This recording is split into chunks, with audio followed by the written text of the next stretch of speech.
Hey guys, thanks for checking out this video. I really want to teach you guys some good basics of importing. We're talking about some differences between raw file formats, size comparisons of the files. We're also going to talk about output settings in Lightroom, and then also some JPEG optimization options that you have to make your files even smaller. Alright, so I'm at my import screen here. Normally after a photo shoot I pop in my SD card and I'm going to import the files to my hard drive. I'm going to check these off. So up here, for this example first, I'm going to do copy. Now, normally I copy as DNG. I'll tell you why in a minute, but for this test, we're going to do copy, which is going to move these CR2 files onto my hard drive and not going to change them to any other file type. Over here, I'm going to tell it to go into my archive folder. That's where I put all my photo shoots. They're all organized into there. I'm going to rename these as custom name-sequence. So for this example, I'm going to do Megan Portrait. And it's going to add a number onto the end of each file. Over here, I've got a preset. I'm not a preset user, but I made my own preset for all the changes that I always do to every single photo. I realized I was doing the same thing over and over and wasting time, so I made a little preset, and that applies to all my images when I import it. Great way to save some time and get all your photos to the same starting point when you edit. Lastly, the destination is going to be a subfolder within my archive folder, and it's going to be called Megan Import for this test. So this is going to move all the files in there. All right, import. All right, so it's copying them, it's importing them into the Lightroom library, which is where it keeps all the editing data and all that information of where your images are. All right, so here we go. We've got all my raw files imported, 14 of them. Let's see how big they are. And this is in the original raw format. Megan Import, here they are. So I've got 14 raw files. It's 235 megabytes. That's 235 megabytes for all the raw files. That's kind of a lot for just 14 pictures, but you know what? That's how it goes. And now down here, I've got my XMP files. What are those? They're called sidecar files. The sidecar file is created when you import a raw image into Lightroom library, and the sidecar file contains your editing information that you do in the develop module in Lightroom. I think it also contains some metadata and the stuff like stars, flags, colors, things like that you do in Lightroom. This is how Lightroom knows that you did it to that specific file. So I don't like these. You can have Lightroom move them all into one single folder to keep things cleaner, but I'm going to show you a better way, which is called the DNG file format. So I'm going to go back to the import screen. I'm going to import these files again, except this time I'm going to do copy as DNG up on top, which means it's going to copy them to my hard drive, but then it's going to convert them to a .dng file format. That's Adobe's raw image format. All right, so I've got my 14 original raw files from my SD card. I'm going to import them. Copy as DNG is selected up top. Do the same things over here. Megan Portrait. The name file will be okay because this will have a different file extension. Same folder. There we go. Import these. Now, when you import and you convert to .dng, it does take longer because first it has to import your raw image to your hard drive, and then once it finishes that, then it converts them to DNG. So now it says converting to DNG, and yes, it can take up to twice as long, which is annoying, but you know what, in the long run, it's going to be worth it, so I do it. So DNG files are smaller, a little bit, maybe 10 to 20% smaller. They contain the editing information that you do in Lightroom in the develop module, which I love. So I could send you an edited DNG raw file and you would instantly have all the editing settings that I did to it in Lightroom. I don't have to send you a sidecar. I don't have to send you a preset. I don't have to send you my Lightroom library or anything. It's all contained into one file, which is awesome. So in the future, say 10 years from now, I don't know if Lightroom will even be around, but I don't have to worry about all these little tiny files that keep track of everything. Everything's consolidated into one file, which I like. So I'm going to go back to Megan Import folder. So in here we've got up top the CR2s and the bottom DNG. So the CR2s in the bottom, like I said, takes up 235 megabytes. The DNG equivalent is 199 megabytes. So we saved ourselves about 35 megabytes. So we've saved ourselves about 10 to 12% on the file size. That's one step, but it's cleaner. We don't need these sidecar files anymore. I'm going to show you how different export settings affect the file size of your image, your final JPEG image. So I'm going to go to File and Export. Now I'm going to put them in the same folder as the original raw file, which in my case is Megan Import. But I'm going to put them in a subfolder called Edit. That's just what I do. Every photographer, professional's got their organizing files and where they go and why. But for me, I keep it pretty simple. I have my photo shoot folder, and then inside there's an Edit folder where my finished JPEGs go.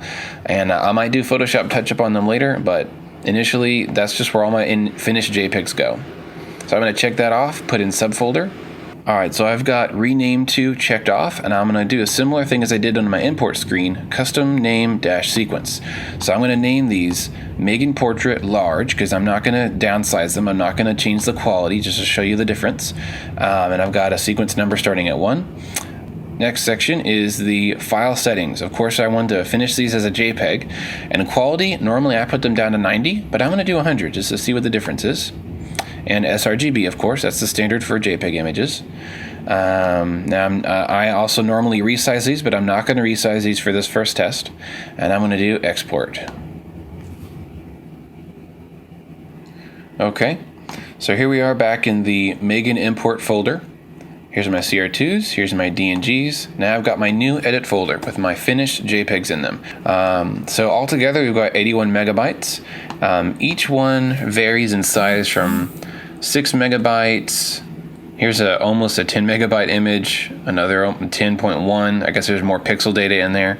Almost 6, almost 5. So, not too bad. That one's almost 4 megabytes. So it's reasonable for JPEGs. You could send this, Facebook won't take too long to upload, even though they're full-sized right out of my camera. Honestly, I don't care about megapixels. They're not as big of a deal as the camera manufacturers want you to think they are. But that's for another video.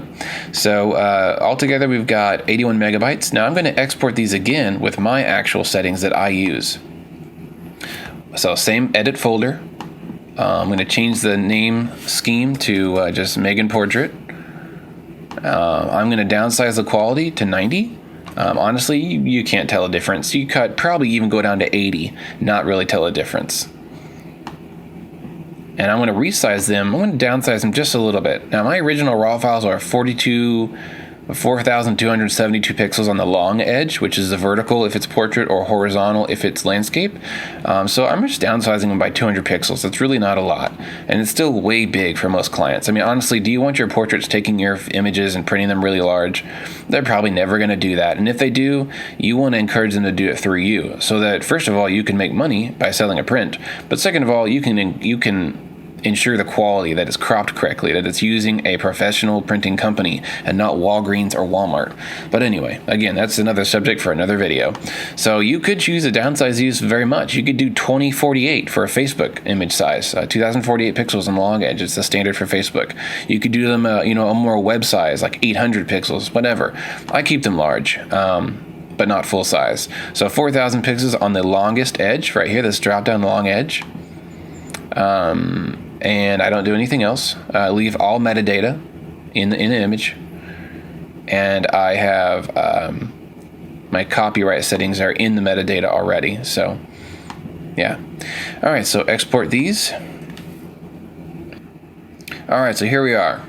We've got the Megan Portrait Large images up top, which is unresized, no quality changes to the JPEG compression, and then below we've got the smaller versions. So originally the untouched JPEGs are 81.8 megabytes, and then the other group that I just exported is 40 megabytes. Wow, I have just cut the size down by 1/2.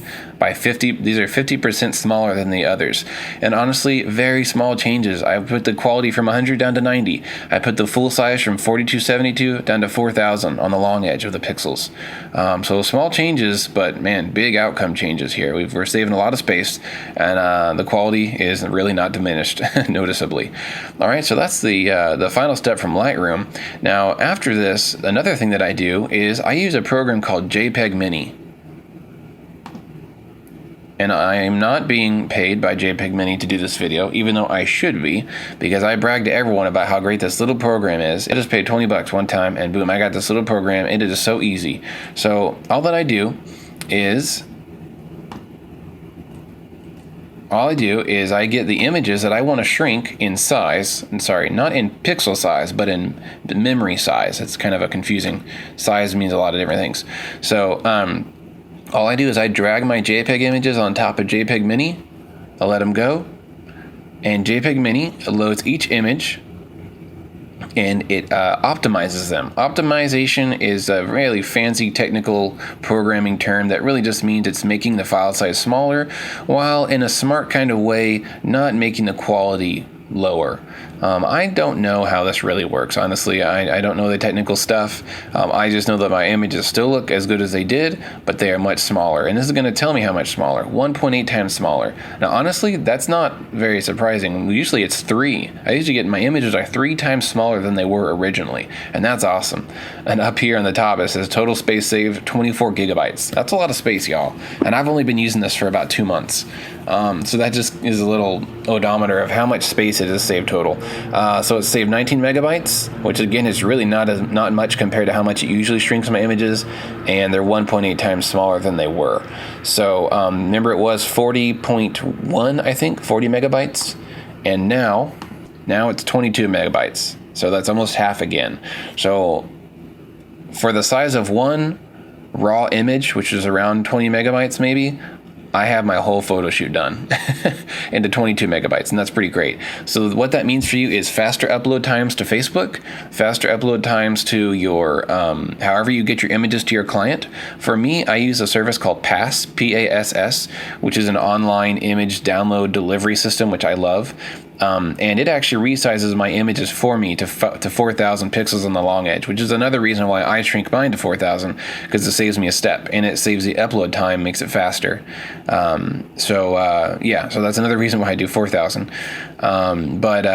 With these images being 22 megabytes, I could upload this whole photo shoot in like a few minutes, whereas before, the full-size large JPEGs up here, it would have taken forever. Would have taken a long time.